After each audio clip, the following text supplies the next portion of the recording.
taking it against me na may narating ako sa buhay. Why? Is it my fault that unlike you and Kuya, I chose to stay and study? Is it my fault that I work hard para sa kung anong meron ako? Is it my fault that I have the means to help you?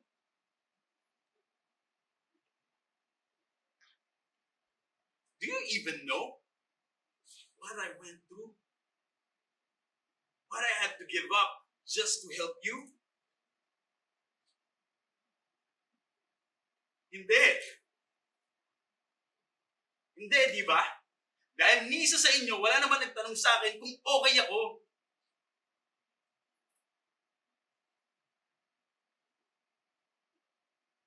Ikaw, Kuya, nung nagtrabaho ka abroad,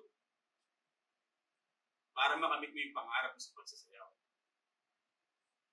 wala ka namang narinig sa akin na kahit ano reklamo nung kinuha ko yung responsibilidad mo sa tindahan. Yung mga pangarap ko, sige, sinantabi ko na muna, walang problema. Bakit? Walang may iwan dito sa tindahan eh. Pareho kayong wala ni tatay eh. I just wanted to be a good son. I just wanted to be a good brother.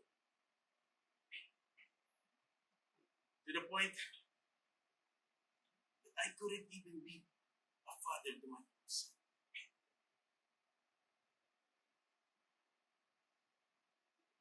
Pero nung bumalik ka, parang walang nangyari. Ikaw pa rin ang magaling.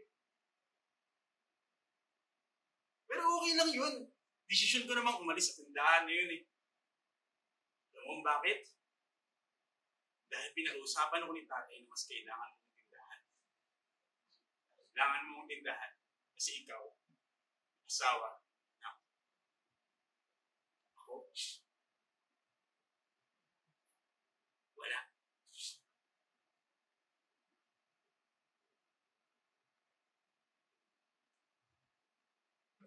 Kaya kailangan meron ako. Kailangan pamilya ko. But, why is it you always make me feel like I'm the enemy? Not a brother. Not a family.